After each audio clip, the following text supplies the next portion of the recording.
Ciao Juventini, how you doing? It is pregame for PSG. It's happening tomorrow, the last night, perhaps in Europe, but that is to be seen.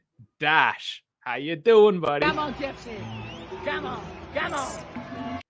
Yeah, wrong team, but I'm good. We Yeah, got, sort of, yeah. it's our buddy. We've had some requests about bringing in Lord Bernadeschi, and we brought in Lord Bernadeschi, whether it be a soundbite. So he Yeah. is officially on the show note soundboard, guys. Oh man, I love it. You know, I love it. I am a TFC fan. I am originally from Toronto. Haven't lived there for years, but I support the team still. And Lord Berna to TFC. Oh man, loved it. Loved it. I did get to see him as well.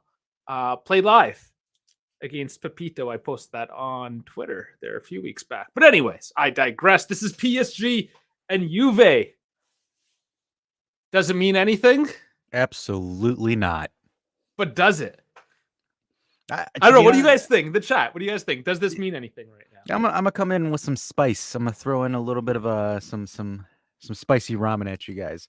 I really do think that this is a meaningless game. I think the more I'm losing my voice, but I think the more important game that we need to really focus on is Inter on Sunday. That game has more weight than this. I mean, we win, great, cool. We get 3 points. We're in Europa League. I think we would guarantee a Europa League spot. Whatever, that's great. I mean, Benfica also is playing Maccabi, so Benfica wants to win that game to secure the first spot in the group. So both PSG and Benfica are going to try to win this game. So regardless of whatever happens, we have the head-to-head on Maccabi. So if we both lose, doesn't matter. We're still going into the Europa League. What if Maccabi wins tomorrow?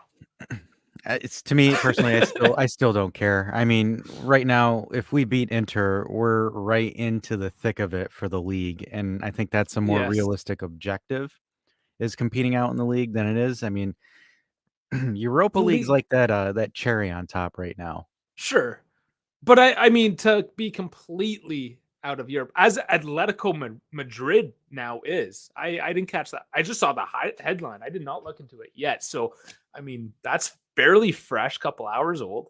Did anybody in the chat, did you guys watch that Atleti game? Any comments on that? Because I can't wait to see the replays to see how they dropped completely out of Europe. That's insane, I think. So why couldn't it happen to us? It's possible, right?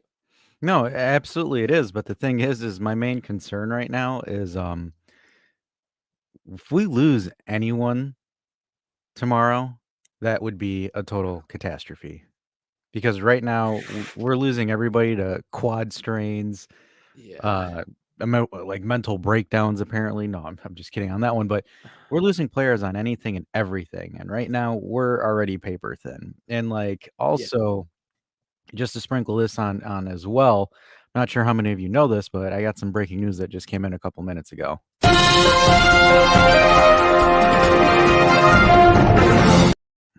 Neymar will not play tomorrow due to injury. Due to injury. I love it. Don't like the guy. So don't like his attitude.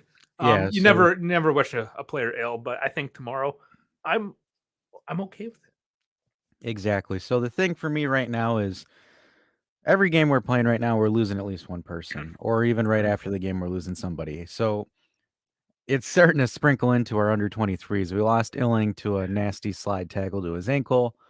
I'm worried because right now, if we lose Rabiot, Locatelli, or Moretti, holy crap, our midfield's done. Yeah, that is all that's left, isn't it? There is nothing up after that. Man, that's unless you try, if I don't know what the agreement is in place to get Rovella back. That would be wow. If he had to go into your loanees, recall them. But that's actually plausible at this point. I don't know how practical it may be with the agreements, but it's probably being discussed at some point. It needs to be, because Pogba, I mean, unfortunately, he's got another setback, so he's pushed out until January. Yeah. Chiesa's pushed back as well. Chiesa's pushed back as well. McKennie, day-to-day. I mean, it's a quad strain in theory. Paredes is injured, so Paredes also has an injury for about 15 days. Don't forget pasta fagioli, of course. You can't forget pasta fagioli. We do have Pasta Fagioli. But I think he's really the only first team backup without sprinkling in the under 23s. So, I mean, we only have 4 midfielders right now, and we run 3 of them. Yeah. So, I don't want to be Mr. Negative, but I also want to be a little bit more objective here, where it's like, this is one of these games where I'm taking it and I'm playing for a 0-0 or a 1 goal at least. This is one of those, and I hate to say it, guys, but this is going to be like that Milan game we played away last year, where there's no incentive to attack. I think this is what's going to happen. Because I think Allegri doesn't want to risk players getting injured, and right now, it's only a matter of time before Kostic or Cuadrado go down because they're playing frequently, and then we God. also know Milik's injury history as well, and Milik is starting to play a little bit more as well. Yes, of So course, because Vlahovic is out. Not really a solid timeline. They're saying he could even be into the new year. yeah, With even some doubts about the World Cup. Is it that bad? I I don't mean, know. It's an adductor strain, so adductor injuries are always a pain in the butt to judge, just because of the motions and the movement. So that's always going to be a tough. That's going to be a tough fix, but it's just, this is one of those games where I'd rather beat Inter, pull a result against Inter because we're playing Inter at home versus really yeah. putting any kind of thought into this game. And you know, and you can come at me and say, "Oh, that's a defeatist mentality. We're Juventus and blah blah blah." Guys, we're not the Juve of 3 years ago. We're not the Juve 4 years ago. We don't have the depth for this game, unfortunately. Right now, we're missing 12 players. Half our squad is out. So this is one of those things where it's inevitable. They're gonna come. We're just gonna have to bend over and take it. That's what she said. But Hold on. We haven't even used it yet. That's what she said. so I do. I had to get it out.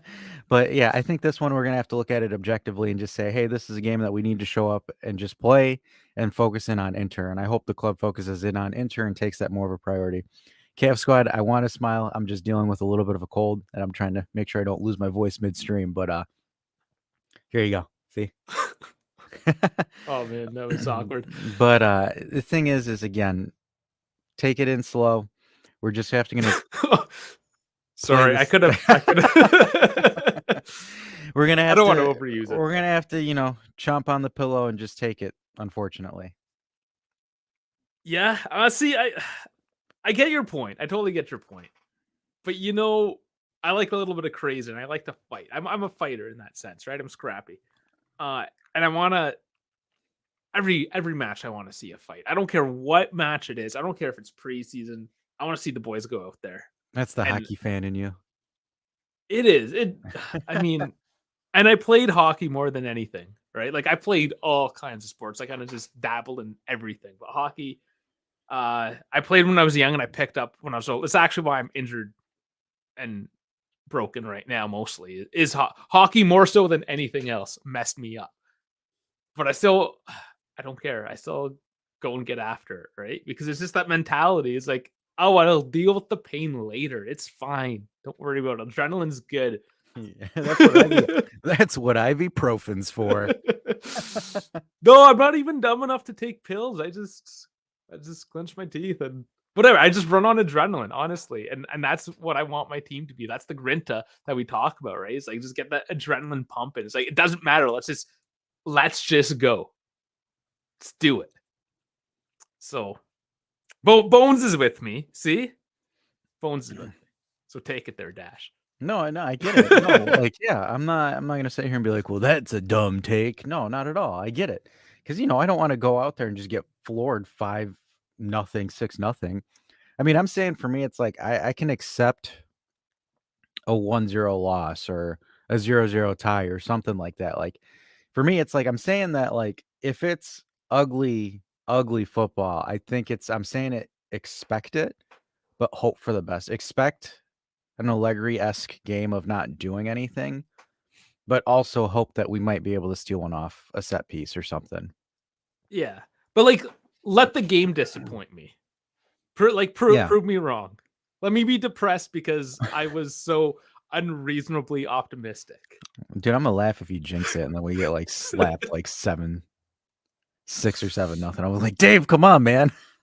I mean, it doesn't let me be disappointed. But at least the youngsters are going to get some game time in Europe against Paris. So hey, there's my takeaway already positive takeaways. No, come on. Like KF saying here, we ain't taking nothing. We are winning. Capitalize that, made sure we're doing it. Bowen's saying he doesn't care if he loses as long as we put it out on the field. Yeah, at the end of the day, like even that loss to Inter, was it last season, that really tough one? Yeah, the one And at the end. yeah, and we like, oh, man, it was the best game we played, and we still couldn't get a result out of it, right? But there was still that level of satisfaction that they went out and absolutely gave it their all. Yeah, but that gave me Ratti ref that game. So Oh, was it him? Was it him? I see. It all makes sense now. I know.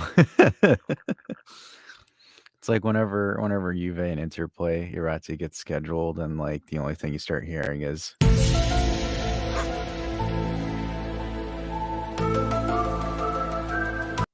We're looking at you, Liga Serie. Do they have any Spanish teams left? Who's still fighting in Spain to be in the? In the Champions League? No, they got Real Madrid. Yeah, they're the only ones still in. Yeah. Yeah, everyone else is out. So. Barcelona again, Barcelona. 2 years in a row. So I mean, and there's some perspective, right? The mighty Barcelona. So hey, KF Squad. So KF Squad says this will be an interesting game because PSG doesn't need to win. No, they actually need to. If Benfica wins, Benfica overtakes them for first place in the group. It depends how much weight you put on that, right? Well, because the thing is, they both drew against each other home and away, so their head-to-head is even. So then it'll be points and then goal differential, I believe. Yes. So this is actually so for PSG and Benfica, like this game does matter for both of them. The Maccabi game matters for Benfica, and then the PSG and us game matters for PSG because that's the difference between PSG starting off and playing against a second place team in the Champions League right now. And I'm going to pull up the table real quick. So if PSG finishes first, they'll play against Liverpool, Club Brugge, Inter, Frankfurt, Milan, Leipzig, Dortmund, and that's it. Could you share that? Just Yeah. I mean, just hearing a list, you immediately forget what's going on. Maybe people just love the sound of my voice. I'm just being egotistical. I mean, we do love the sound of your voice. You don't not have to say it. I just want a visual. There you go. Okay. No, because I mean, it makes so much more sense when you can actually see it. So yeah, because right now PSG technically have the lead on goal differential, but if they lose or draw and Benfica gets the win, completely flips the script. So hypothetically, if PSG finishes second, say that we beat them and Benfica wins, they will have to play Man City, Real, Chelsea, Tottenham, Bayern Munich, group, and Porto and Napoli. So they still have, and the thing is knowing PSG's luck, they'll probably get paired with Bayern Munich, Real Madrid, or Manchester City because that's usually what happens in the round of 16 for them. Yeah, but that, I mean, who's to say that doesn't happen to? I mean, why am I losing my mind? To Paris tomorrow, because I mean they could just go well out and win, and then have to play that, because this always happens, right? A good team may not do well, play second, and now you're facing like a Madrid all of a sudden if they just have a crappy quality. It doesn't necessarily mean anything. It's still sort of a chance. Yeah, you can kind of look at the table and try to play it out and see, but there's still a lottery at hand as well. So I don't know. Yeah, I mean, I get it, but the thing is like when you're trying to make a deep run into the Champions League, your round of 16 opponent is very important because the thing is if you can get, I don't want to say a lesser team, but an easier team. So like, for example, if you're playing Dortmund or Red Bull Leipzig as PSG, that gives you a round where you can kind of get into the swing of things, because the difference between this playoff round of the Champions League is World Cup break, holiday break, a month of regular season, and then Champions League. I see your point. Yeah, because they won't have really played a exactly match in a couple months. So yeah, because you want to iron out all the bugs, all the kinks in the round of 16 if you're planning on making a deep run. Usually the teams that, for example, say that you see a Man City versus a PSG in the round of 16, one of those teams makes it, and then the next team gets eliminated into the next round just because you don't have a good rhythm set. Usually deeper run teams or teams that make deeper runs usually start off with a lesser team where they kind of get the gears going, because a lot of people are like, oh my God, Man City struggled to beat Borussia Dortmund in the first leg of the round of 16, and then they win like 5-0 the second leg. It's essentially a warm-up for the teams that are making a deep run. So, like, for example, with us, unfortunately, we couldn't get momentum going against Villarreal and Porto, but Juve the last 3-4 years had probably the most idealistic draws you could get for a round of 16, even though we poorly executed them. But, like, I think the only team that didn't have anything like that was Real Madrid last season, but that season was an anomaly. But so looking at it, Benfica and PSG want to get that first spot just because of the potential matchups. Because Benfica is a lot more favorable if they win their group and play against a Borussia Dortmund, a Leipzig, Milan, Frankfurt, Inter, Bruges. And Liverpool might be probably the hardest one of that bunch. I think Liverpool's the only dangerous team in the second place finishes right now, currently. Yeah, Ajax is not doing. Did they actually win today though? Yeah, they won today. Yeah, but they're out. Yeah, they had a. I mean, they still won today, but that's what I'm saying. They haven't done as well. Maybe because Napoli's so good this year, and it's Liverpool. Rangers kind of expected. Yeah. And the thing is about touching on Napoli too. I'll even pull up the results because might as well since I'm up here.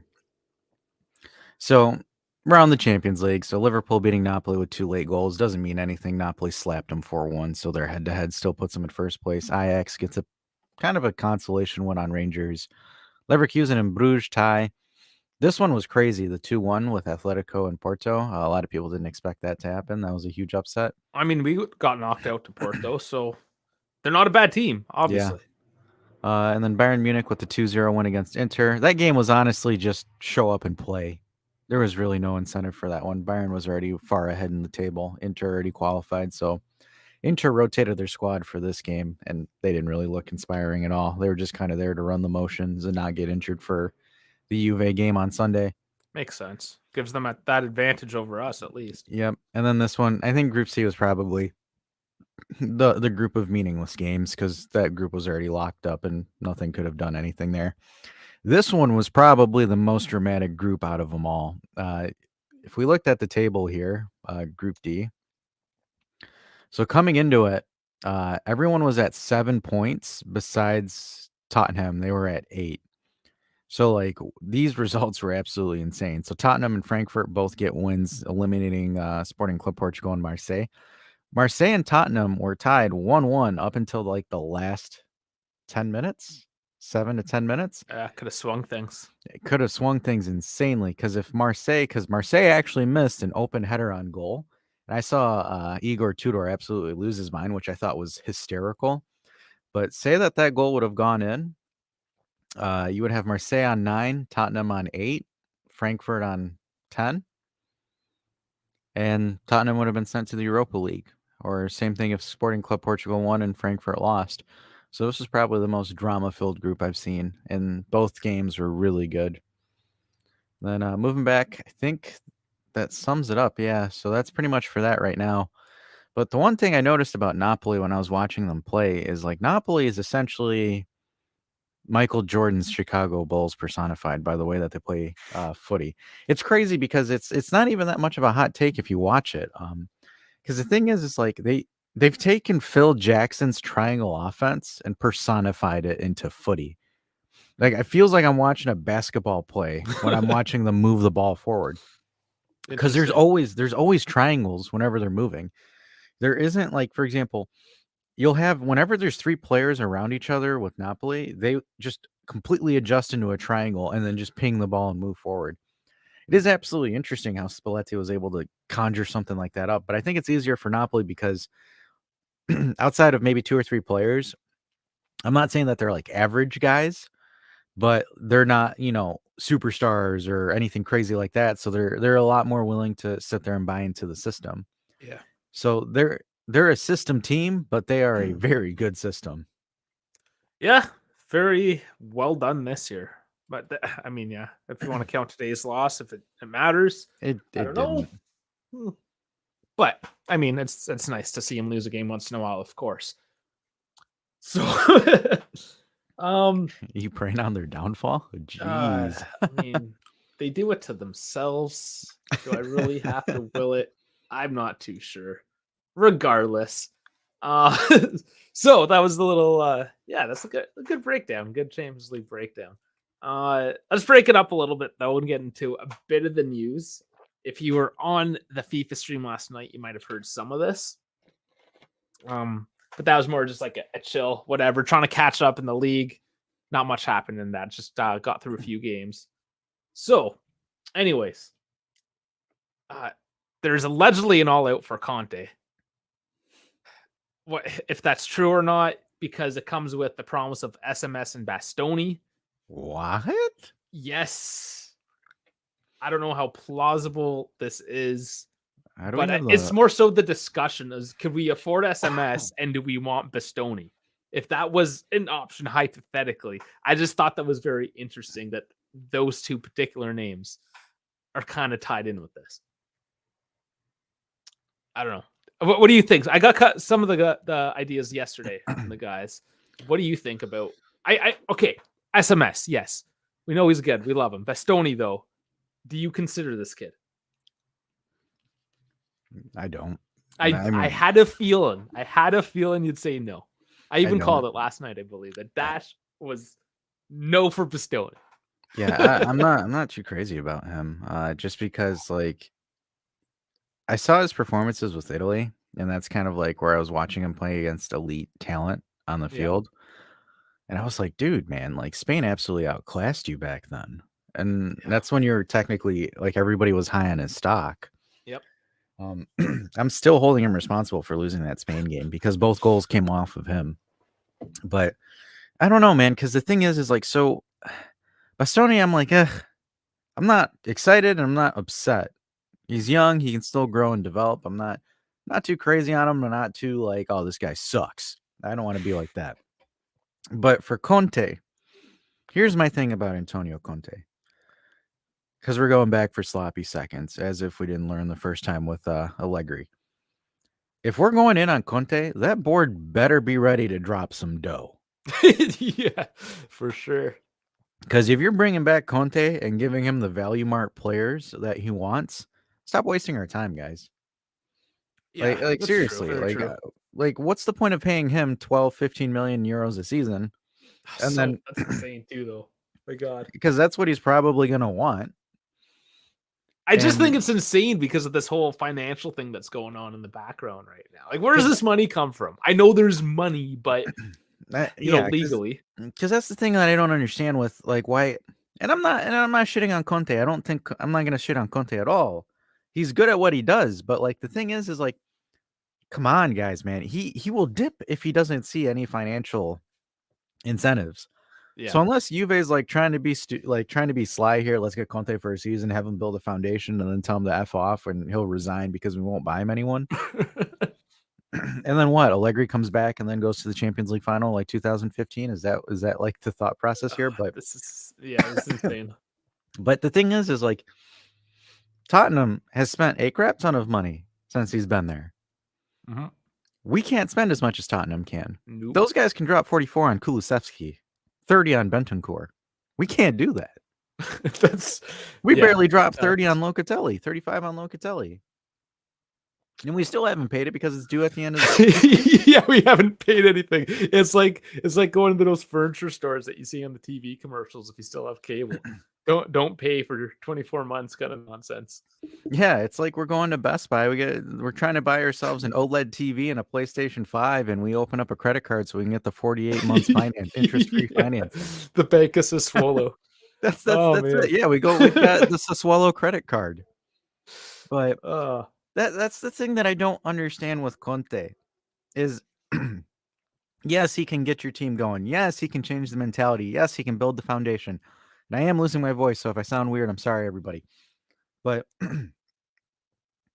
the drawbacks to Antonio Conte is he sets your club back financially.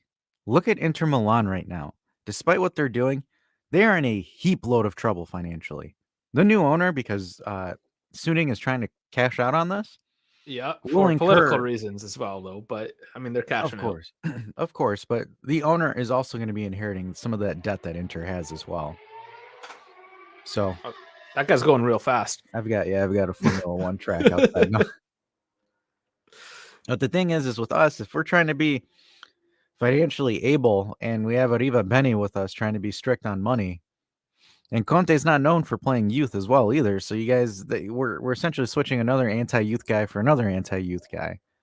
So bringing him in makes no sense to me. It's a desperation move, or it's a move that some people are trying to make for clicks. I just Yeah, and it's probably what it is. Let's be honest.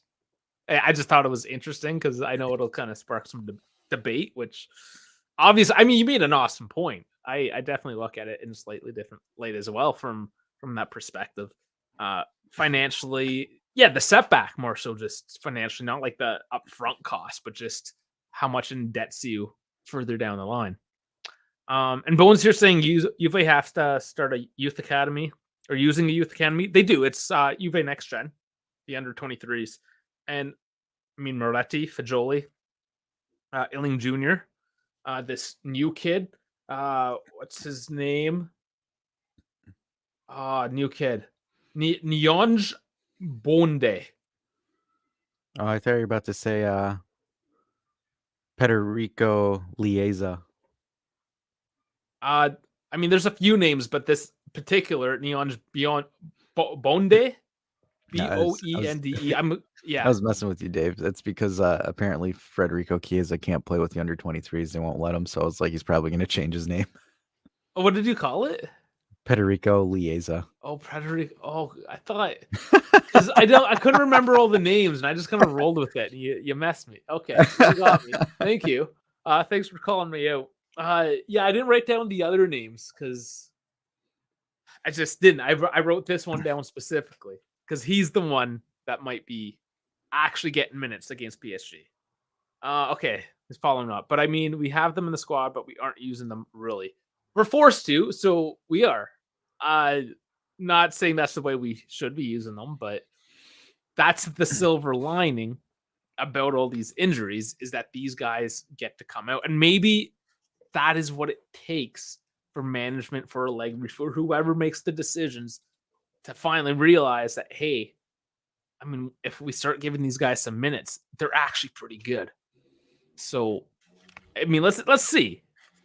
I don't know. Yeah, I mean, hey, we're using at least 5 under 23 players per lineup for the last couple of games. So, Yeah, why? I mean, that's wild as it is right now. I mean, it's tough to unless we go for 6 or 7 or 8, and then that's just a little bit unbalanced because right now you have 5 veterans, 5 youngsters.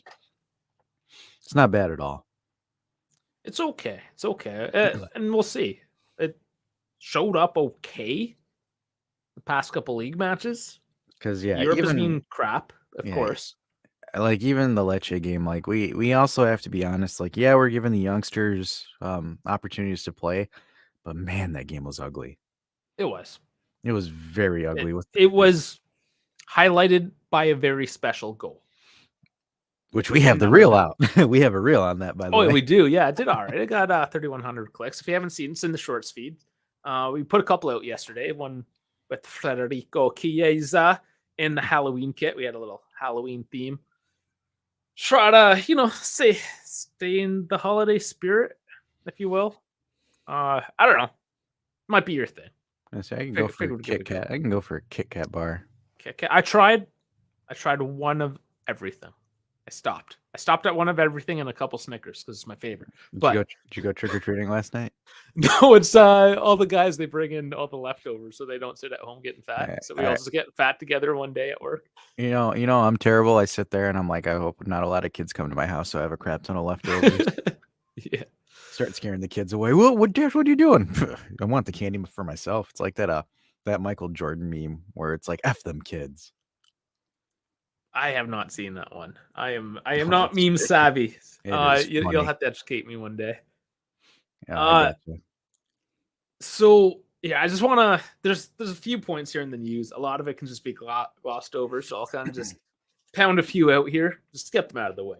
So some of these are from yesterday. We didn't have a proper stream yesterday, so that's why it might be a little old. Pogba strain, out 15 days, no World Cup, perhaps. We'll see. I mean, I don't know if he'll ever play again. There was that rumor. He's never going to play again. We'll see. At this point, let's just pretend he's not on the team and we're not paying him because we'll all feel better about it.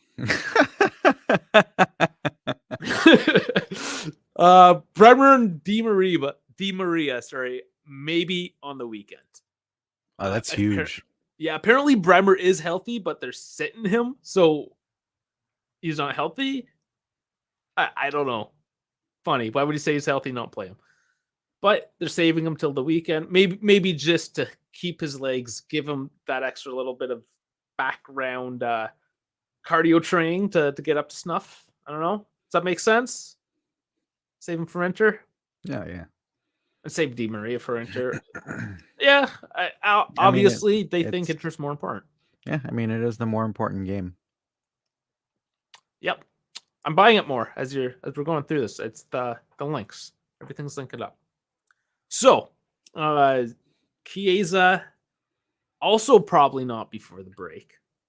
Looks like they're going to be very careful with him. He's allegedly had a setback as well in his recovery. I don't know if that's because he kind of came in a little too hard with those youth games he played. And that's my fear with him, is because he is that bulldog mentality that he's just going to kind of get after it before he's quite ready. So, probably not till January. I mean, it's expected. I mean, when you're coming back from a knee injury, there's such a huge imbalance between your legs. So it's going to take time for your muscles to adjust. I mean, It took me a while too. So it's like, and I don't have professional doctors. I have YouTube doctors. I'm just kidding. But I mean, I've had to use the YouTube doctors. I mean, when there's no help, especially through COVID, and you're not seeing any doctors. They're on YouTube trying to figure out how to medicate yourself. So Google, hey, what do I do if this is coming out? Yeah, chat. Let us know if you've been there over COVID. Had to self-medicate yourself using YouTube. Maybe tell us a funny story if you got one. But yeah, moving on quickly here. Vlahovic is still in doubt. We touched on that a bit. As well as McKennie, he's daily. DeCilio out until the new year. Which, at this point, it wouldn't be bad to have him. I know we're not completely high on him, but it is what it is. We'd want him healthy. Also, Caio Jorge. George, how do I do it? That's George. You got it. George. Every time. I try to be fancy and I mess it up. So he's also going to be back in the new year, allegedly. And of course, Ajax don't exercise the option on Ihattinen. So Ihattinen is back in the club in January. Yeah, that guy needs mental help, dude. That guy's going through some issues, man. Yeah. I feel bad for the kid. Yeah, I didn't read any of the recent stuff, but what I understand is, the situation isn't great there. So he does need to get some help for sure. Now, Empoli keeper Vicario is of interest to us, allegedly.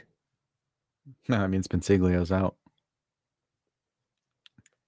Yeah, like, is that what it is? Is they're gonna? He is old. He's what? He's like 31 or something. So yeah, Pensolio's like in his 30s. Mm-hmm. I mean, I don't know. That doesn't make sense why they would replace Pensilio. They pay him nothing. He's what, like 700,000 or something stupid? Yeah, he's really cheap. I gotta look this up. How much they're paying? So, is that Empoli's starting keeper? That's the regular. Give me 1 second. But pulling up transfer market, 440,000 is what he's worth. He's 32. Okay. What was the name of their keeper? Vicario. Vicario. He's 26 and he's their backup keeper. Yeah, okay. So that's backup / starter. Would they replace Pinsolio, does that make sense? His contract expires June 23, so he's got another year and a half. Unless Perrine or Chesney's moving. If Chesney's moving, that means you're probably going to go for Vicario because he's young. But his rating's But, not really that good, yeah, though. like, I don't know. Chat, does anybody in the chat have any idea what's going on with this one? Or is this just another piss into the wind and see what happens? Yeah, I think it's a piss in the wind. Yeah. Weird. Okay. And rolling into PSG, Danilo is suspended, so we're not seeing him tomorrow. Another guy off. Bam. New cycle complete. Pounded through there because, I mean, it's just The housekeeping. plot thickens. I think we might just be in for a 0-0 game. So you would think, what was the prediction before you knew about Danilo then? 0-0. So you didn't change anything? No. So how did this plot thicken at all? No, I'm just saying it starts moving more and more closer to thinking that I think we're just okay, I see what I'm saying. All right, we're getting one of those much Law and Order into- moments. Oh, Law and Order moments. Did you actually watch that show? I used to. Really? It's so boring. Nothing ever happens. I was in high school. I was young and I was dumb. Oh, cool, man! Look at this investigation stuff. I don't know anybody cool that's ever watched that show. Clearly. Oh man, yeah, I don't know. I just can get behind that one. Otherwise, so is there anything more we need to break down with Paris other than the fact that their defense sucks, their midfield's good enough to feed it to the three superstars up front, and the three superstars are just going to superstar stuff? Well, I mean, technically, it's two superstars. Neymar is out. So who they putting in for him? Do they say? No, they're just switching formations to a 3-5-2. They're doing. Are they going to try to out Allegri? Yeah, they're going to. It's a 3-5-2 versus a 3-5-2. Oh my god, this is blowing my mind. The only this is thing going to be 0-0. The only thing that terrifies me, and this is what FOTMob is projecting. I'm going to share it with you guys real quick. Of course. What would this be if we didn't have some FOTMob going up here? It's going to be Gatti versus Mbappe. Oh boy. Because Mbappe likes to hang out to the Throwing left. him to the wolves. So maybe he'll just dummy him. Maybe. I don't know how credible. I don't know how credible this lineup is. It might just, troll me and be like, "Psych, we're not doing this." But yeah. So I feel bad for Gatti. Sarabia, that's who it is on the left there. Yeah, but I think he's just gonna shift in. He's gonna tuck in there. Okay. But yeah, I'm a little bit like when I saw that, I was like, "Oh boy." That's fun. Yeah, and PSG haven't lost in 32 matches, unbeaten in 17 away games. So, but do you see, like, for whatever reason, my phone's locked in that I care about PSG, so I get their scores every weekend. They're winning like 4-3. They're letting 3 goals in a weekend against like Troy. Yeah, that's so it's funny that you say that. So if I pull up PSG. So this one was because they were playing a back 4 instead of a back 3. So you're making excuses though. No, I know. Because come on, it's PSG versus Troy. No, I get it. And, I think we've said that their defense is butt cheeks. But, the thing is Gaither even said himself, he's like, I had a back 4 because these guys won't drop back like a back 5. And apparently their defense gets caught off. But, dude, look at how people line up against these guys. 5-4-1. Like, that's insane. Yeah. And they still score 3 goals in a 5-4-1. I know. That's what I'm saying. It's ridiculous. That is nuts. And then what else? They won 3-0 there, 1-0 there. Yeah, but apparently because of that game, they're like, yeah, we're going back to a 3-5-2. Because even go back a few games. Yeah, so 7-2. Like they still let more goals in than they probably should. They did. They let in 2, and then PSG said, yeah, we're not running a 4-man defense anymore. It's okay. I don't know. Like this is why nobody cares about Liga. Okay. People do, I understand that, but nobody that I know. Do you know anybody that actually follows Ligue 1? No. Okay. And that's my point, because you have Paris and then just shit. And yeah, Marseille is not bad. Lyon. I mean, there are a couple decent teams in there, but when you compare them to Paris, it's just, well, what's the point? It really is. What's the point? And then It's this almost like is- at least when we were in form, we still had like a Napoli put up 92 points against us, right? That one year. At least Bayern always had Dortmund kind of nipping at them. There was something there. So Sky Sports has a more interesting lineup. So Gatti's still starting, Bonucci, Sandro, Costa, Trebbiolo, Locatelli, but Fagioli and Moretti are starting The versus 3-5-1-1. Yeah. Interesting. I didn't like Moretti in that role, but we're seeing it. Yeah, I mean, Fatmob says Keane, not Moretti, and Moretti instead of Fagioli, but Sky Sports and Fatmob have not been agreeing. No. But I like the comments on here, turning a 5-4-1 and a 5-5-0 for more of a great wall. The great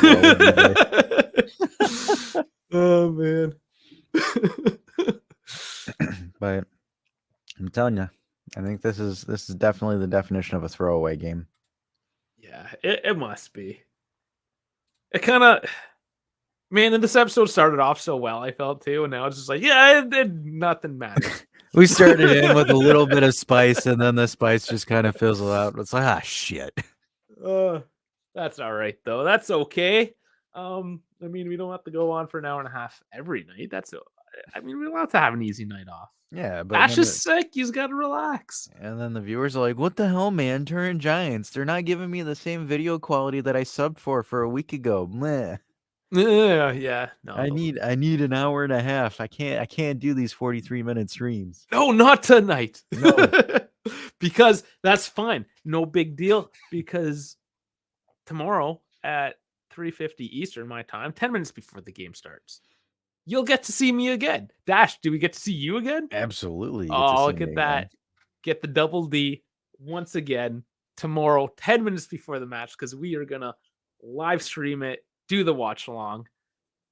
And of course, we are closing in at 750 subscribers. So, t-shirts. There's the back. There's the front. Bam. So that's the adolescent version of ADP. We love ADP here. We got like all his age groups in some sort of form of shirt or art or whatnot. ADP, he's our messiah, Juve messiah, if you will. Okay, what we got a comment. No, hold on. That's delay. Sorry, that was not the comment. We already went through that one. There was a bit of a delay there. I'm sorry. It's funny, Streep's like, we don't need hour and a half shows. It's bad for our health. We spend a half hour talking about tech. Like, oh, come on, man. Don't get him started on it. Come on, Streep. Now he's going to start doing it. I'm excited to say, and it means nothing, as I've said before. So I finally bought the mic that I want to buy. I'm upgrading the mic because the Black Friday sales are coming in. But the interface, the USB interface, is not on sale yet, so I can't even use this mic. I'm gonna have this shiny new toy. I'm just gonna stare at it. I'll just put it right here in the desk to remind me that I'm too damn cheap to go out and pay full price for something. So, regardless, my audio quality will soon be improved. I'm so excited about that because we do try to get the best production value that we can at with our meagerness as well. Yes, I mean we're not making money yet, is what I'm trying to say. So you gotta penny pinch once in a while. It's all right. No shame in that. But anyways, we don't care. We're not gonna penny pinch too much. At 750 subscribers, we're giving away the shirt. So tell your mama, tell your sister. What are the other ones in that one? I'm doing the spins, like hide your mother, hide your wife. No, hide your wife, hide your kids. Hide your kids. That's it. Just tell your kids. Nope. That's it. That's it. Tell everyone you know about us. I don't care if they even know what Juve is or what soccer is or anything. Just tell them that we have great personalities and it's worth listening to us for We an hour have and a half. great dad jokes. Great dad jokes. And that's what she said jokes, because we're completely original in our material. as we rip off more sound bites from other people. I know. Oh man. Emotional damage. there you go. Mention Tekken, he turns into Marquise Brownie. And I have watched them. I do know who you're talking about. Oh, that's yeah. a W. Oh, that's a great that's comment. good. I love it. There was the comment of the episode, everyone. Oh man, if you that's don't awesome. know, if you don't, I mean, he's a pretty good. He is an Apple guy too. I'm pretty sure, like for the most part, he's an Apple guy. But I don't mind him. He's down with his tech. He knows what he's going on about. Yeah, man.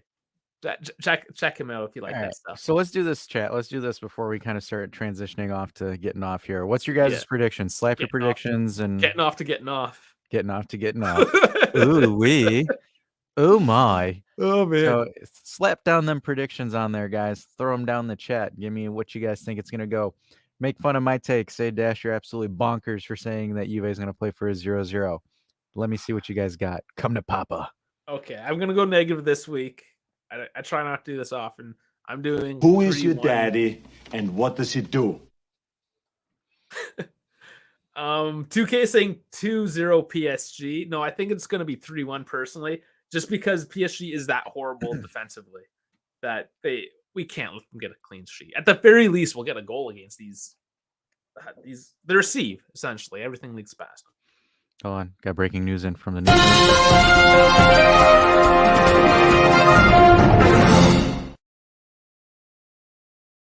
Our buddy Sharif coming in hot here saying, by the way, the shareholder meeting was planned for the end of November. It has been pushed back from October. So that means any transfer talk, any coaches or anything like that is moot because we aren't getting any news until we have that shareholder meeting. So yeah. Good one, Sharif. That's why we love you. And we're on the same train here, 3-1. Well, it goes 1-3, Juve lose. Tomato. We said the same thing. So yeah, I think we'll get one. What was your prediction? 0-0. Didn't believe it the first time. I mean, we're both so leaky, especially in Europe. We're leaky. I mean, not in the league. That's gross. Yeah, it's gonna be a heavy flow day tomorrow, guys. I'm calling it. It's like it's gonna be Uranus after eating Taco Bell. Oh man, I have not eaten that in years, thankfully. Means they push to make little news as it will come at the World Cup. Yeah, I guess. I don't know if that's strategy or maybe they're just like, yeah, we lost a crap ton of money and we're gonna be doing some more crazy crap. So let's do it when there's a controversial World Cup game. Yeah, maybe. Big brain plays right there. KF Squad says the Juve will get the 2-1 dub. I hope so. Be interesting. And taco smells. Taco smells. Are we talking about inbound or outbound? Yes. It's the cumin. It's all about the cumin. No, I mean, what is it? Their ground beef is like powder with water, hot water, and then boom, there you go. Taco Bell ground beef. Okay, anyways. I'm a fresh food kind of guy. It's just, yeah, I don't know. Subway, I can't live get on it. that stuff. Subway, yeah. Those peppers that have just been sitting on a warm counter all day. Yeah, it's totally my jam. And everything now. I went there in the summer. I was on a road trip. I had to stop in summer, and everything has avocado. Like the hipsters have taken over. Everything's avocado. I don't want no damn avocado on my sandwich. Keep that stuff off there, man. Yeah, I don't understand avocado toast. Is there anyone here that like sits there and is like, I need avocado toast? Dude, they are vehemently like for the people that are for are vehemently for avocado toast. And there's people like that they find out. So if I eat too much avocado, it upsets my stomach. It's one of those things. So I try not to eat too much of it anyways. So I mean, I don't mind it, but at the same time, I'm just kind of like, I'm not like avocado. Like it's like cocaine. no, but that's the thing. Like, if there's some avocado, whatever, I'll eat it. I'm not going to go out of my way. Because But when like I said that I don't have avocado because it upsets my stomach, I try not to eat it. This person that eats avocado toast every single morning was just like, "No, you didn't just say that." Like she was losing her mind. I'm like, yeah, like I a never got medical it thing, okay? because Like, like I get people that'll come up to me at the restaurant and just order avocado on a bunch of stuff, and I'm like, dude, yeah, like it's like, oh god, it's insane. I'll charge you like $3 for the additional. What avocado? I'm like, bro, that stuff ain't cheap, man. Avocados are not Well, and cheap at here's the all. thing now, if I'm gonna get like social political, whatever, and I mean there was a Netflix documentary on it anyways, but it takes so much oh, there it is. I was So much answering. I was like multitasking there, but you nice. said, All right, 500 euros too. Price. yeah, I mean, I just bought a new microphone, so no, I can't afford that. But KFC gloves, avocado milkshake, but hate avocado raw. It's like ketchup and tomatoes. No, fresh tomatoes is where it's at. It's like off the vine. The grocery store tomatoes, admittedly, aren't that great. They're not that juicy or flavorful. But if you get them straight off the vine, oh, so good, so good. Olive oil. NES Tecmo coming in here. Unsure about score. I saw 352 prediction. Unsure if that works outside Italy. Yeah, we did talk about that a bit, and I was surprised and made fun of it. Also, Allegri's assessment that Nicky Beans is a regista doesn't feel correct. Shocker. Nicky Beans. Niccolo Fagioli. Oh, You haven't heard of Nicky? I just had a brain fart. I totally. Nicky Beans. Come on, Nicky like, Beans. I had a brain fart. It's Okay, like it's like Freddie Church, right? We got these anglicized nicknames. no, you're right. You're right. No, Oh, KF, come on, KF, don't hurt me like this. don't like tomatoes, mate. You're mad. Like, yeah, tomatoes are like the staple of every good sandwich. I am Italian though, right? Like, Yeah, well, I mean, yeah, we're both. Well, technically, I'm Eastern European, so I mean, we have tomatoes well, with you're everything, Adriatic, right? pretty much. I'm Yeah, and across. my family's Adriatic, so we're almost tomatoes is where it's at. Yeah, I mean, and that's the thing, man. With us Eastern European folk, I mean, we got tomatoes with everything. We eat bread and tomatoes with everything. Yeah. Oh, it's so good. I love tomatoes. But I kind of want to touch on this. I'm going to touch on this watch a little bit briefly. The thing is like, it's 500 euros. How much of you want to bet that the material cost for this is like $20, but just because they threw a Juve J in there in a box, a Juve branded box, they just inflated the price ridiculously high. It's a nice leather pad it comes on though, right? Yeah, but you're not going to wear the leather pad. It's not a bad looking watch. It's clean. It's clean, but for $500, it's extremely expensive. I mean, it Euros, is not five. Well, yeah, US is about the same. That's I mean, it's a grand value Rolex. So that's that would cost me 650. See, even KF Squad's there. He's like, hey man, material value is 20. Dude, hey, Juve be doing that, man. Like, if you look at their store and their clothing, and you're just like $100 for this. Like, Agnelli's like, what if we get the cheapest material ever and charge it like $100? People will still buy it. Apparently, people still do it. So I'm gonna say this to the fan base: you guys want? It's out of stock. Look, of course they bought it. It's out of stock. See, hey guys, this is why ticket sales are expensive and food is expensive at the stadium, because we're buying this crap. I'm sorry, I love the club, but so there you go. Only 125 made. So 125 people spent 500 euros on a generic watch with a J on it. Like that is absolutely bonkers. I mean, if you're rich and you don't care, then whatever. You do what you want with your money. But from like my meager standpoint, I think this is hilarious. I love it. I do too. Oh man, I'm getting hungry too talking about. It's okay, KF Squad. I still love you. Yeah. I mean, we'll get to our differences. Even though you threatened to slide tackle me from behind if I dribble past you. Yeah, you did too. Oh man, and we didn't even really bring it up. I don't know why. It's Juve's 125th birthday. That's crazy. Is it not? 125 years? That's so cool. It is. No, it is.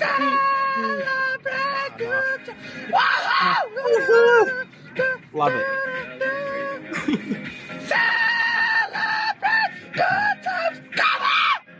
Should have got like a birthday cake thing and just started throwing that shit all over the place. Like, happy Yeah. birthday. Yeah. I you mean, should've. hey, well, hey, we still got our fan Bernadeschi. Well done. It He's says, well always done, guys. Thanks, well done. Bernadeschi. Thanks for chipping in there, buddy. Oh man. And like I said, I need more Canadian content so I can prove to my government that I'm Canadian. As the Italian guy just saying go on TFC. That's my proof that this is a Canadian channel. Come on, Gypsy. Come on. Oh man, yeah, no, it's fun. I wish I could get. I wish I could get a snippet of him saying amazing because he's like amazing. I'm like, dude. Yeah, Bernadeschi is great. He is meme goals. He is the most memeable player ever. That and Storaro. And Serraro. Oh yeah, his like karate kick shots and like him. Oh yeah, losing the ball. He sticks around. He gets around. Yeah, and Sharif coming in. These are the days when we had Cuadrado captain and Lord Sandro as vice. 125 years, right? Ebbs and flows. There's high points, there's low points. That's what makes it so exciting. But here at this channel, guys, we laugh at it. We don't sit there and whine and moan, but we're just like, hey, we're in a rough patch and we're just gonna chuckle. It's fun. It's more fun. Honestly. It is more fun that way. You know what's also more fun is if you join the Discord, there's the QR code right there. Because we continue the conversation. I haven't done it yet. I know I said what they want an off-topic chat. The guys want to banter and not get confused with the serious talk. Because we got the serious talk, the Juve talk, but then there's the FU talk. So we got more channels. We got more channels coming, so we can FU to each other. And it could be a bit more uncensored. Sometimes YouTube gets a little finicky with what you say. You got to be careful. You know what I'm saying? But in the Discord, the only person that can get offended and do anything about it is me. So, we'll still be respectful, of course. But anyways, do the Discord thing. Of course, the Twitter, the Insta. Don't go to the Instagram. I think you're wasting your time, to be honest. But the Main Turn Giants one, of course. The Main Turn Giants does have a lot on the Instagram, as well as Juventus HQ, the guy that does our shorts. Dash. You got any last points to toss in there? No, I don't think so. Does anybody in the chat have any last points or anything that we didn't cover that you guys want us to cover? And no, it's not going to be text, so stop asking, Sharif. Sheriff wants Luis Enrique. Oh, Enrique. I don't know if he would come. Wow, that sounded weird. I don't know if he would. I don't know if he would accept a move because You said it again too. Because the thing is like he did coach Roma for his stint, and then he went to Barcelona.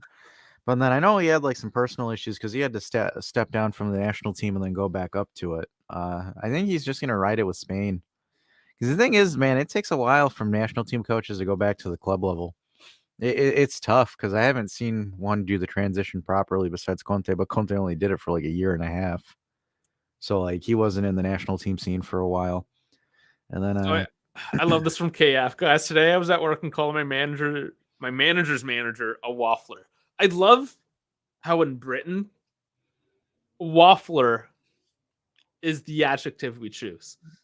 I thought it was gaffer. A waffler, it's obviously like a dig. It's just the British terms for things to me are hilarious because from my perspective, they seem like kind of silly, I guess. Like a waffler. Like if my subordinates came up to me, for instance, and called me a waffler, I would just chuckle at the guy and be like, what are you talking about? What does that mean? What is I don't know. It's it's someone that chats bollocks, talks bullshit, I'm assuming. Again, see, that's a British term. Chats bollocks. Oh, I always thought it was just a wanker. Again, this is why I love obviously the international thing because because these isms that we have, right? The little ridiculous things, the way I say a boot instead of about, things like that, right? Yeah. KB's saying, "What is waffles?" Waffles. I know what waffles are. All I know is that you don't Google blue waffles, which I've Googled. It's fun. You Googled it? That's not a PG thing to Google. Don't do it if you're. He says wanker's a bit of a dickhead. So when you call someone a wanker, you're calling him a dickhead. That's interesting. Let's say we're getting schooled That's on really being interesting. British. I did not know that And at this all. is harder for you. So like there's a bit of an overlap being Canadian to British. There's the Britishness going on to an extent, right? So there's a couple things we get. And there's a lot of like people from England, for instance, and they're all from Manchester for some reason. But I mean, like there's a bunch anyways in Canada. So you get used to it a little bit. But to be an American and hear some of these terms, like that's completely foreign, I imagine. It's the same language, but so much is different about it. So this one, Conte won the league with Giancaneri and Padoin. He qualified today, head of the group with Bentancur and Kulusevski. Yeah, but he should have ran away with that group because it was nobody in that group, literally, as far as quality wise. He barely scraped it by the edge of a last minute goal against Marseille. It's not me knocking on Marseille, but I don't know. I mean, and then you can also say, yeah, I guess he launched Pogba, but has there been any like starring youngster since Pogba that Conte has launched? Like, I'm actually curious. I'm not trying to be a waffle here. Yeah, yo, waffler. I'm not trying to be a waffler here, but like, does anybody in the chat know any youngster that's really butted under Conte? I think maybe Nicolo Barella. Maybe he would be someone like that.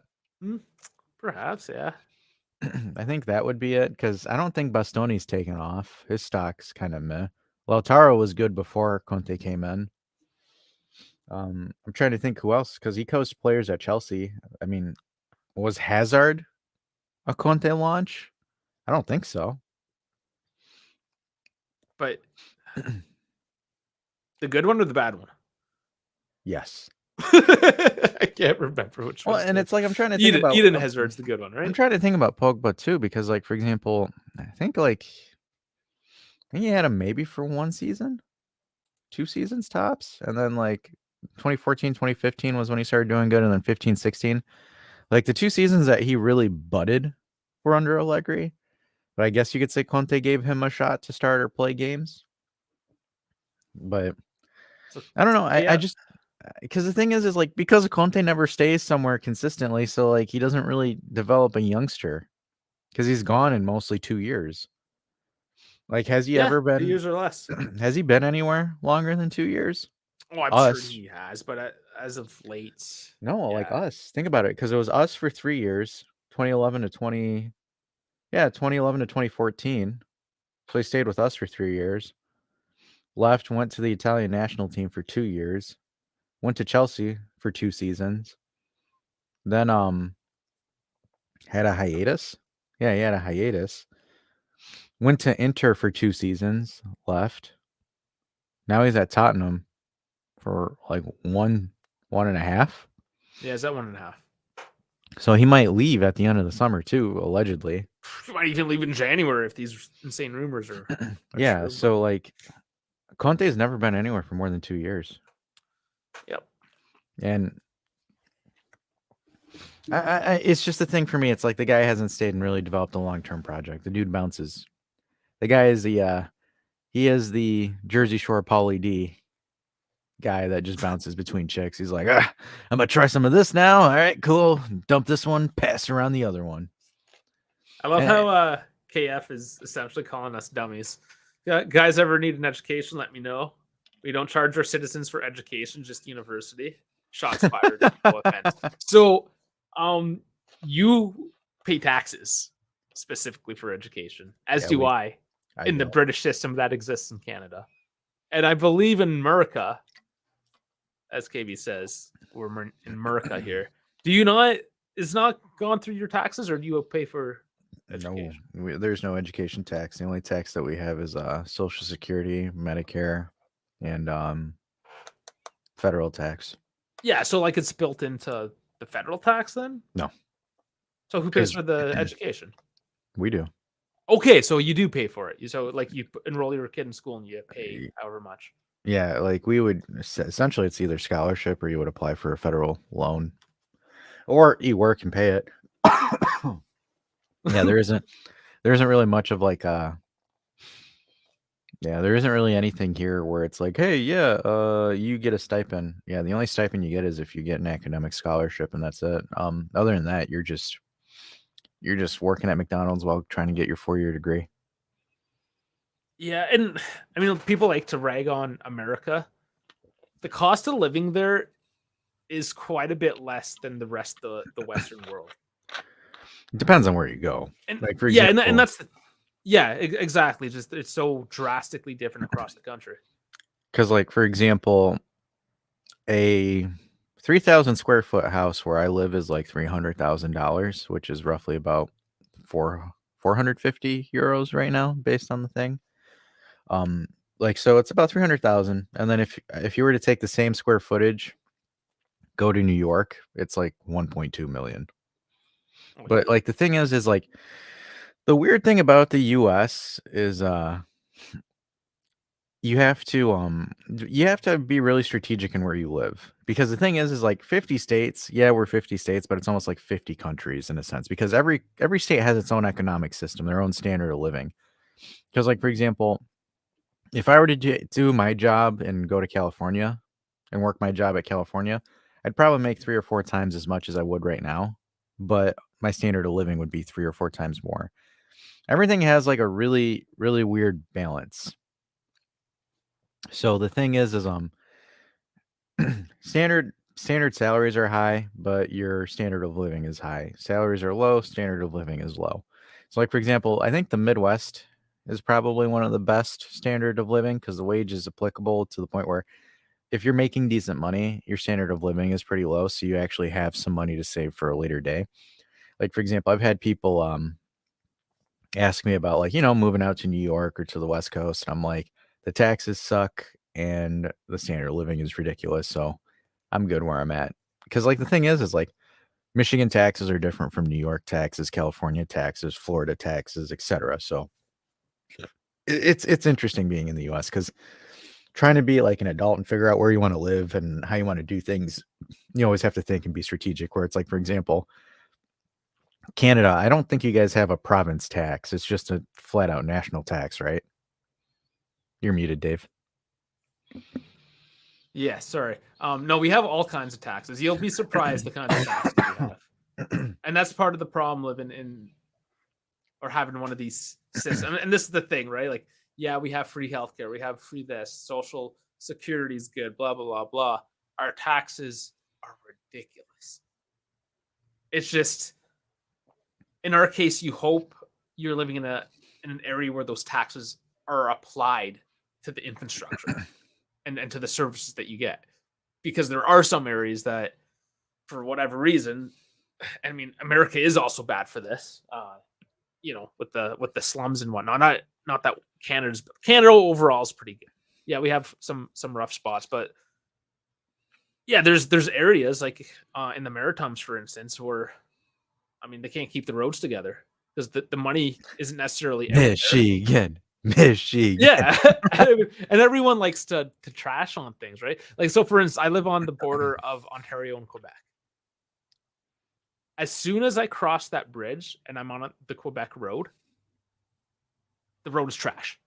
What is this, Dave? You are trashing our brick infrastructure. We don't use this asphalt. It is classic. We are all about the cobblestone road. Well, it's all gravel. I mean, most of the roads are gravel out there. I mean, which is fine. Like, I don't mind a good gravel road either out in the country. But the point being is, I mean, it just depends where you are, which district, and how an arbitrary border drawn up by a politician can change things. It's the whole world. The whole world's like that. We got on like this whole, and it's all Canada's fault. Yeah, blame Canada. This one's funny. He's like, it's cheap if you live in Detroit, bruh. Yeah. Yeah, because like there's like one house for every 5 vacant lots. Yeah, man, it's bad in parts. Flint's the bad one, isn't it? Yeah, that's the one with no water.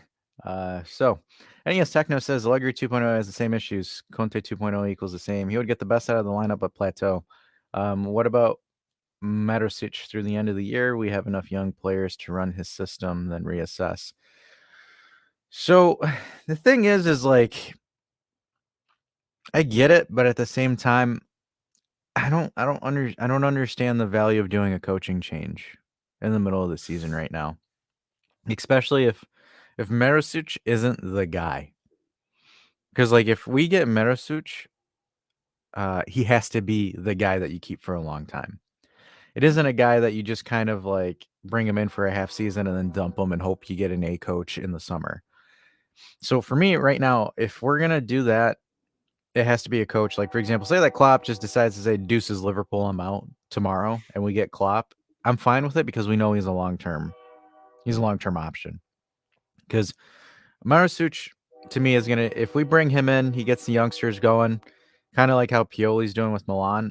I think it's more short term, and I think same thing with Milan. With all due respect to them, I don't think there's a long term vision. I think once these youngsters, these guys kind of fizzle out a little bit, I think Pioli's done. Because Pioli doesn't have like this crazy tactic where he can essentially be a long term coach. I think he's just here for the short term, in my opinion.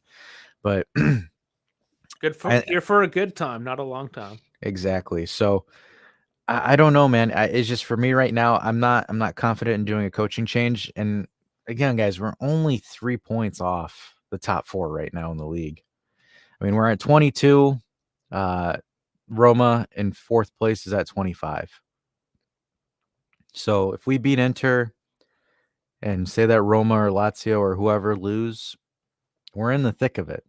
Like we're in a really good position compared to last season for a top 4 race. So I don't know if Marasuch can get us there. I mean, Allegri right now has gotten 3 straight wins in the league. I'm not saying Allegri's a long-term solution, but if he beats Inter, adds to his stock right now. And the last 3 games we've played have been clean sheets. And also the fact that we're getting Bremer and Di Maria back on Sunday. It's hard to justify firing him. Take the Champions League and take Europe out of the equation. It's hard. Because you can't fire your coach if you're getting close to the top 4. And if, again, Allegri's teams always go on a run from January till March, there's always a run at some point.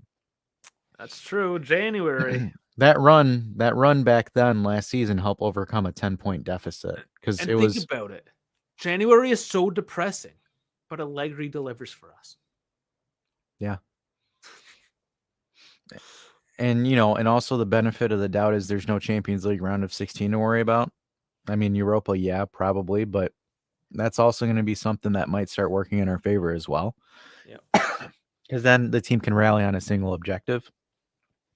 So at this point last year, I believe we were 12 points from the top. We weren't doing well at all. So right now we're only 3 points away.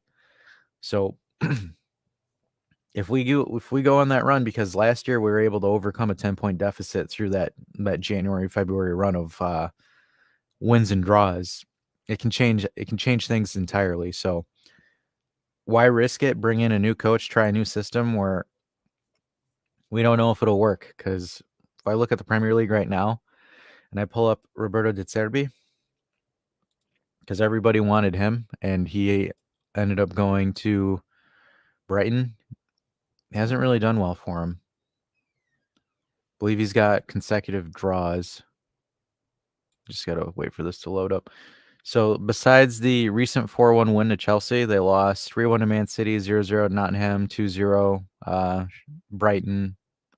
Brentford, and they lost 1-0 to Tottenham. So I don't know how folks would feel about doing that, because, for example, say that hypothetically we switched over, say that we got De Zerbi or we did a new coach. It's going to take time for him to put in his new system and do things and get everyone on the same page. And can we sacrifice games like that? If the club's okay with it, then the club's doing it and it's on the club. But I don't think, because it took him. Let me see if I can pull up their fixtures, because I know he started coaching when they played Liverpool. KF saying Allegri is saying is the best idea. We can't cry over spilt milk. We just need to find a new cow and start milking. Milking. And we do have the Yes. milkman who can deliver that milk, of course. So, De Zerbi came in right before the Liverpool-Brighton game, so they tied that game 3-3. So he did not win 5 matches. He went 2 draws, 3 losses in that 5-game span before he won against Chelsea. So put that into perspective if we get a new coach. I'm not saying we're going to lose 5 games, but can we afford to go on that kind of run? Yeah. I mean, if right now we got a leak in the boat and we're plugging it and we're bailing the water out. The other option is essentially blowing the boat up, rebuilding it, and hope to set sail in time again to catch up with everyone else. It's not even building a boat, it's building a raft. Yeah. I mean, without the right foundations, really it is. You're just putting something together. Because that's the thing, because let's be honest, guys, De Zerbi isn't like, he's not really proven. I mean, he didn't do anything too crazy with Shakhtar. And he's at Brighton. I mean, he had and when he was at Sassuolo, he'd win one game 5-2, lose another game 3-0. There wasn't a consistent level with De Zerbi. It's 1 minute there's a high, there's another minute there's a low. So, like for example, he beats Chelsea 4-1, loses to Man City 3-1. Two things, and Chelsea's not really that good this season. They're in a transition as well. So it's them and Graham Potter. And then I can even pull up Chelsea's results because Chelsea switched coaches mid-season too. So if I look at Chelsea's fixtures, I'm trying to think. So Okay, I'm saying the old lady outlived Queen Lizzie. Yeah. I mean, it's not really fair as one is not a living entity, but yeah, I mean, by a fair margin at that too.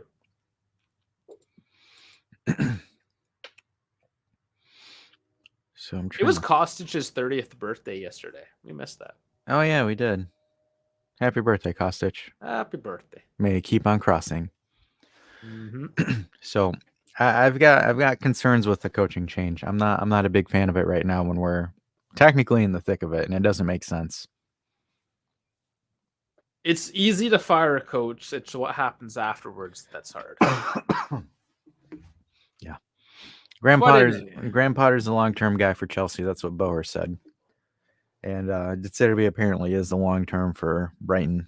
So if we're bringing in a guy, it has to be a long-term guy. It can't be a temp. No temps allowed. And I'm not shutting the door down to Conte, but again, you bring in Conte, you better be ready to spend. And see Rabiot's mom. At least once. It must be shown. Where's Bones? I know Bones likes this picture. Yeah, hopefully he's still listening. This one's for you, Bones. Anyways, yeah. I mean, it got down. I want to laugh a little more. That's all. I really don't need any excuse. I just want to laugh a little more. And I hope you guys did as well. 2K didn't even know it was Costin's birthday. Yeah, yesterday. I mean, missed it. We missed it. What can I say? KF saying, I can't lie, Kostic was one of my favorite transfers this season. He wanted Juve and believed in the process, his ability, and wasn't fussed about the money. Yeah, good point. That's very true. And he's actually playing games. So, I mean, just on that merit alone, the other guys ain't playing so much. Okay, be loving the Mama Rabio. That's another shirt. Yeah, we need a like for Mama Rabiot there. Likes for Mama Rabio, guys. Otherwise, we almost did an hour and a half, and it's your guys' fault because you sidetracked us, and we still ended up talking about Juve. So I don't know if that's what you intended. I thought maybe you wanted me to go into like Marcus Brownlee mode, like little tilts. Not so much. I'm more of a Linus Tech Tips. Linus, I mean, he's my Canadian homeboy. He's a little nerdy, obviously. Marcus is too cool. I'm not cool enough. I'm not that cool. All right. Shall we sign off properly this time and not go down the rabbit hole? Yeah, no, we can sign off. All right, man. Let's roll it. I gotta think how I'm gonna do this without messing up my voice even more because it's already crappy.